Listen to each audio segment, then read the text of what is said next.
Vivemos em um tempo onde o certo e o errado parecem ter sido colocados em votação, onde cada pessoa decide por si mesma o que é verdade e o que é mentira. Mas será que isso realmente funciona? Será que existe uma verdade absoluta ou tudo depende do ponto de vista? Hoje vamos encarar um tema extremamente atual, necessário e até polêmico: a falácia do relativismo ético-moral.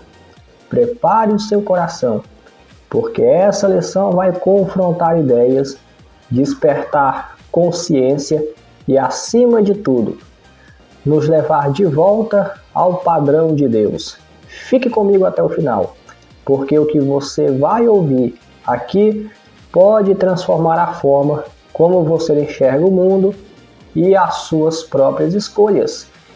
Convido você que ainda não é inscrito no canal para se inscrever e também deixar o seu like, pois assim o YouTube entende que esse conteúdo é relevante e há de recomendar para demais pessoas.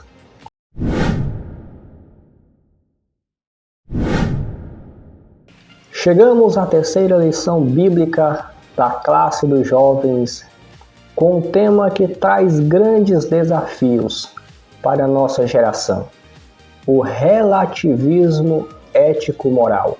E antes de entrarmos diretamente nos pontos da nossa lição bíblica, é muito importante que a gente observe algumas bases fundamentais da nossa lição bíblica, como, por exemplo, o texto principal, que está em Isaías, capítulo 5, versículo 20, que vai nos dizer: ai dos que ao mal chamam bem e ao bem mal, que fazem da escuridade luz e da luz escuridade, e fazem do amargo doce e do doce amargo. Perceba que isso não é algo novo. A Bíblia antes já denunciava há muito tempo uma inversão de valores que hoje nós vemos de forma tão clara na sociedade. É importante também observarmos aqui o resumo da nossa lição, que vai dizer o seguinte: a fé cristã afirma que Deus é a fonte da moralidade e que seus princípios revelados nas Escrituras são universais, imutáveis e essenciais para uma vida justa. Ou seja, em um mundo onde tudo parece relativo, a palavra de Deus ela continua sendo absoluta.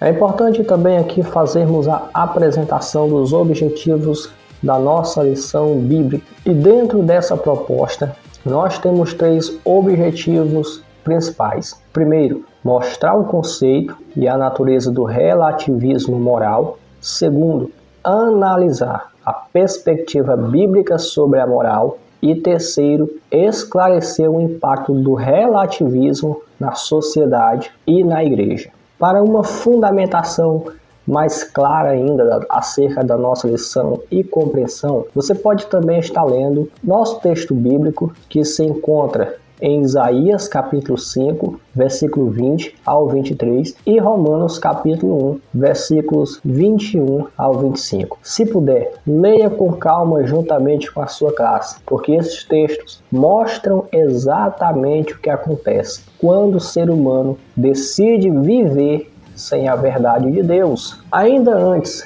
de entrarmos aos tópicos da nossa lição bíblica, eu quero deixar aqui algumas perguntas para a sua reflexão e que você também pode fazer aí na sua classe no momento da aula, para um debate saudável.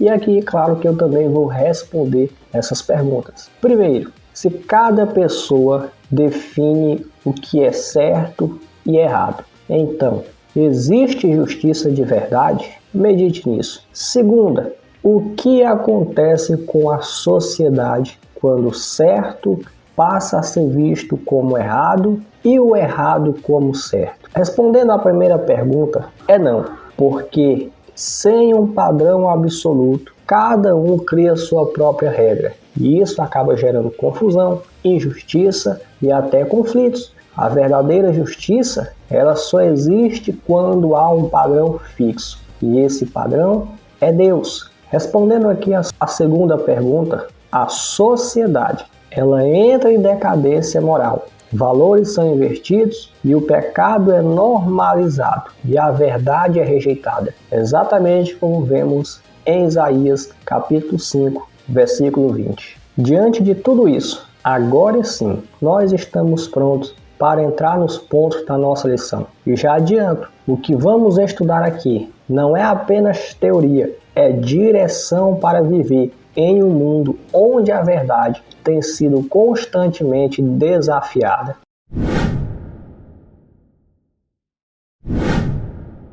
Após entendermos as bases que formam a nossa lição bíblica, que é o texto principal, resumo da lição, os objetivos e as perguntas que aqui nos fizeram refletir, agora nós observamos aqui o primeiro ponto da nossa lição bíblica, que vai nos falar acerca de o conceito e a natureza do relativismo moral. E aqui nós conseguimos observar 3 itens dentro desse ponto. Primeiro, que é a subjetividade ética. Segundo, mudança de valores. E terceiro, influência do pós-modernismo. Observando aqui este primeiro ponto, o conceito e a natureza do relativismo moral, observamos o seguinte: em outras palavras, o que é isso? Como funciona e por que esse relativismo moral tem tanta influência na nossa geração? Bom, a primeira coisa que precisamos entender é que o relativismo moral, ele não é só uma ideia, mas ele é uma forma de pensar que muda completamente a maneira como as pessoas enxergam o certo e o errado. Observando este primeiro item, a subjetividade ética, nós conseguimos observar o quê? Que no relativismo, a ética ela se torna algo subjetivo, ou seja, depende da opinião de cada pessoa. Aqui é como se cada um tivesse sua própria bússola moral. Um diz, para mim isso é certo, outro diz, para mim isso não tem problema, e aí surge um grande problema. Se cada um decide o que é certo, quem está errado? A Bíblia, meus irmãos, ela já nos alertava sobre isso. Em Jeremias capítulo 17, versículo 9, quando diz que o coração do homem é enganoso, ou seja, não dá para confiar apenas no que sentimos ou pensamos. Quando não existe um padrão absoluto, tudo vira justificativa. A pessoa ela pode dizer, eu menti, mas foi para o meu bem. Eu fiz isso, mas na minha visão não é errado. Você consegue aqui perceber acerca do perigo? Sem um padrão, não existe justiça, somente a opinião. Agora, a ética cristã, ela é totalmente diferente. Ela não depende da opinião humana, mas ela está fundamentada em Deus. E Deus não muda, como diz em Malaquias capítulo 3, versículo 6. E a sua palavra também não muda. Por isso o cristão, ele não vive baseado no que está em alta, mas no que está escrito. A pergunta do crente não é o que eu acho, mas sim o que Deus diz sobre isso. E isso é o que muda tudo. Olhando aqui o item de número 2, nós observamos mudança de valores. Irmãos, este segundo item aqui mostra que o relativismo ele cria uma mudança constante de valores. Ou seja, nada é fixo, tudo muda. O que ontem era considerado errado, hoje pode ser visto como normal. O que antes era pecado, hoje é chamado de liberdade, entre aspas. Por exemplo, a mentira aqui, ela pode ser vista como estratégia, o adultério como uma felicidade pessoal, a ganância como ambição, e assim o pecado ele vai sendo suavizado até deixar de ser reconhecido como pecado. A Bíblia ela vai nos dizer lá em 1 João capítulo 3, versículo 4, que o pecado é a transgressão da lei. Mas quando não há mais lei, tudo vira permitido. E isso gera uma sociedade confusa, sem direção, sem limites. Efésios capítulo 4, versículo 14 diz que pessoas são levadas por todo vento de doutrina. E aqui vai algo importante. Quando o homem abandona os padrões de Deus, ele se torna mais livre e ele se torna mais perdido, porque sem verdade não existe uma direção. O terceiro item vai aqui falar para nós acerca da influência do pós-modernismo. Aqui, irmãos, pode até parecer um termo complicado, mas a ideia é simples. Aqui é um pensamento que diz que não existe uma verdade absoluta. Aqui cada pessoa cria sua própria verdade. Ou seja, o que é verdade para você pode não ser verdade para mim. E tudo está bem. Só que isso gera um grande conflito. Porque quando alguém diz, existe um padrão de Deus, existe certo e errado, essa pessoa ela passa a ser vista como intolerante. E aí vai acontecer algo curioso. A sociedade aceita tudo, menos quem acredita na verdade. A moral cristã ela passa a ser tratada como ultrapassada ou até mesmo ofensiva. Mas a Bíblia ela aqui já nos alertava sobre isso. 2 Timóteo capítulo 4, versículo 3, vai dizer que chegaria o tempo em que as pessoas não suportariam a sã doutrina. E aqui está o ponto central. Sem a verdade de Deus, a vida ela perde sentido. Sem direção, a sociedade acaba perdendo seu rumo. Mas mesmo em meio a tudo isso que temos observado, a palavra de Deus continua sendo luz. Salmos 19 diz, lâmpada para os meus pés é a tua palavra e luz para o meu caminho. Ou seja, em um mundo escuro moralmente, a Bíblia ela continua sendo o nosso guia. Então, irmãos, aqui olhando esses três itens, observando tudo isso, fica claro que o relativismo moral ele não é algo inofensivo. Ele aparece em forma de liberdade, mas na verdade ele é ausência de direção. Avançando aqui para o nosso ponto de número 2, que vai falar sobre a perspectiva bíblica sobre a moral, observamos aqui os três itens. Primeiro, Deus como fonte da moralidade. Segundo, natureza caída. E terceiro, chamada à santidade. Irmãos, aqui nós entramos em um ponto ainda mais importante, porque não basta apenas identificarmos o erro, nós precisamos conhecer a verdade. E é exatamente isso que esse segundo ponto aqui ele vai nos mostrar. Dentro deste segundo ponto que fala sobre essa perspectiva bíblica sobre o moral, aqui nós observamos o que a Bíblia ensina sobre o certo e o errado. E aqui nós vamos perceber algo muito poderoso. A moral ela não começa no homem, mas ela começa em Deus. Aqui neste item de número 1, vai nos ensinar que Deus ele é a fonte da moralidade objetiva. Mas o que é que isso significa na prática? Bom, isto significa que o certo e o errado não dependem da opinião das pessoas, dependem do caráter de Deus. E Deus ele é santo, Deus é justo, Deus é bom. Então tudo aquilo que ele estabelece é correto. Não porque a sociedade aprovou, mas porque vem dele. Então, diferente do relativismo, onde cada um cria sua verdade, na fé cristã existe um padrão absoluto. E esse padrão ele está revelado nas Escrituras.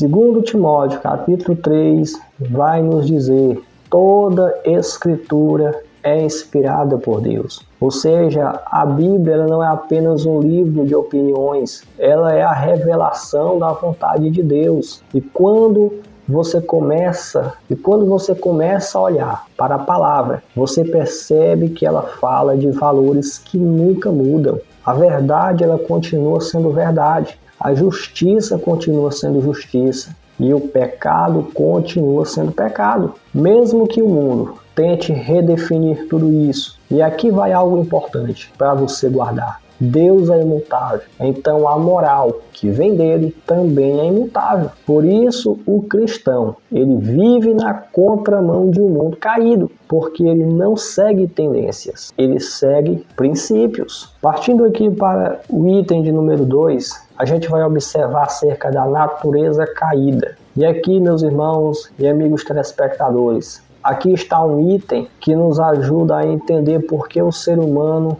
erra tanto. Romanos capítulo 3, versículo 23, vai nos dizer que todos pecaram Desde a queda no Éden, o coração humano ele foi corrompido. Jeremias 17, versículo 9 diz que o coração é enganoso, ou seja, nem tudo que a gente sente é confiável. E isso aqui confronta diretamente uma frase muito comum hoje: siga o seu coração. Mas a Bíblia vai nos ensinar o contrário: confia no Senhor de todo o teu coração. Você consegue aqui perceber a diferença? O relativismo diz: siga seus sentimentos, e já a Bíblia ela vai dizer: siga a Deus. Porque quando o homem ele segue apenas seus desejos, ele acaba tendendo ao erro, ao pecado e àquilo que desagrada a Deus. Mas a boa notícia, irmãos, é que Deus não nos deixou perdidos. Ele nos deu a sua palavra, que nos orienta, nos deu a consciência, que nos alerta, e o Espírito Santo, que nos guia.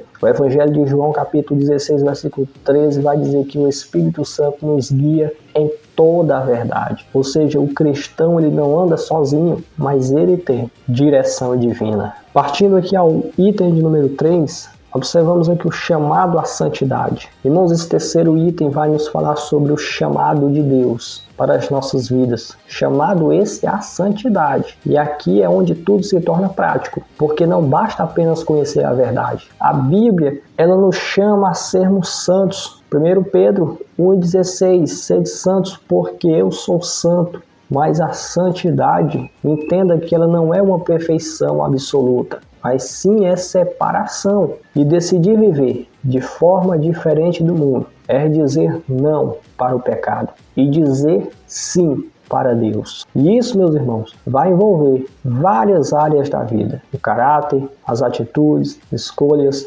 pensamentos. A santidade, ela não é só externa, mas ela começa dentro do coração. O apóstolo Paulo, ele vai nos deixar isso bem claro em Romanos capítulo 12, versículo 2. Não vos conformeis com este mundo, ou seja, não viva no padrão do mundo. O mundo, ele até pode dizer, tudo é permitido, mas Deus, ele diz, nem tudo convém. O mundo, ele diz, siga a maioria, mas Deus diz, siga a verdade. E aqui está algo forte: viver em santidade é viver na contramão da cultura, é escolher agradar a Deus, mesmo quando isso não é popular, é permanecer firme, mesmo quando tudo ao redor está mudando. Então, irmãos, após entendermos aqui acerca de tudo isso, fica bem claro que a moral bíblica ela não é baseada em sentimentos, nem opiniões, também nem em tendências, mas ela está firmada em Deus. E agora surge uma pergunta importante: o que acontece quando a sociedade rejeita essa verdade? E é exatamente isso que nós vamos ver no próximo ponto. Avançando aqui para o ponto de número 3, observamos aqui o impacto do relativismo na sociedade e na igreja. Após entendermos no item anterior que Deus é o padrão da moral e que o homem por si só é falho e que fomos chamados para viver em santidade, agora que nós chegamos a um ponto muito prático. O que acontece quando tudo isso é ignorado? Quais são as consequências do relativismo na vida real? E é exatamente isso que esse terceiro ponto aqui ele vai nos mostrar. Por quê, irmãos? Porque o relativismo ele não só é uma questão de pensamento, mas ele tem gerado efeitos reais. E esses efeitos são visíveis, tanto no mundo quanto dentro da própria igreja. E o primeiro deles, o primeiro item, vai nos mostrar confusão moral. Aqui está a primeira consequência. As pessoas, elas já não sabem mais o que é certo e o que é errado. E isso cumpre exatamente o que está em Isaías capítulo 5, versículo 20. Chamam o mal de bem e o bem de mal. Hoje nós vivemos isso de uma forma muito clara, onde o pecado tem sido normalizado, a verdade ela tem sido criticada, e quem tenta viver corretamente muitas vezes é visto como errado, ou seja, os valores foram invertidos. E isso tem aparecido em várias áreas, tem aparecido em leis que aprovam o que Deus reprova, tem aparecido muitas vezes na mídia, que transforma o erro em entretenimento, e também tem aparecido até mesmo na educação, que ensina, que tem ensinado em algumas vezes, oportunidades, que cada um cria sua própria verdade. verdade. E quando não existe um padrão, então tudo vira permitido e nada é realmente errado. E tem gerado uma sociedade perdida, famílias desestruturadas, uma geração sem direção. E aqui está algo forte. Quando os limites desaparecem, o pecado ele se disfarça de normal. E o problema é que, sem perceber, as pessoas elas começam a viver longe de Deus, achando que está tudo bem. Avançando aqui para o item de número 2 desse terceiro ponto, a gente observa o segundo impacto, que é a fragilidade espiritual. E aqui o alerta é muito sério, porque isso tem atingido diretamente a igreja. Quando o coração cristão ele começa a absorver ideias relativistas, ele começa a perder a sensibilidade espiritual. Tiago, no capítulo 4, ele vai deixar isso bem claro, dizendo que a amizade com o mundo é inimizade contra Deus. Aí você pergunta, e como que isso acontece na prática? Isso acontece, meus queridos irmãos, acontece quando o pecado deixa de ser reconhecido. Acontece quando o arrependimento deixa de existir e quando a consciência vai ficando insensível. E aí a pessoa ela começa a viver uma fé superficial. A Bíblia vai nos falar no livro de Hebreus sobre o perigo de se afastar pouco a pouco. E é assim exatamente que começa. Não é de uma vez. É aos poucos. E quando você vê, até pode estar na igreja, mas já não vive mais a verdade. Paulo, ele vai nos alertar no seu segundo livro, escrito a Timóteo, no capítulo 3, falando de pessoas com aparência de piedade, mas sem poder. Ou seja, falam como cristãos, se apresentam como cristãos, mas vivem segundo a sua própria vontade.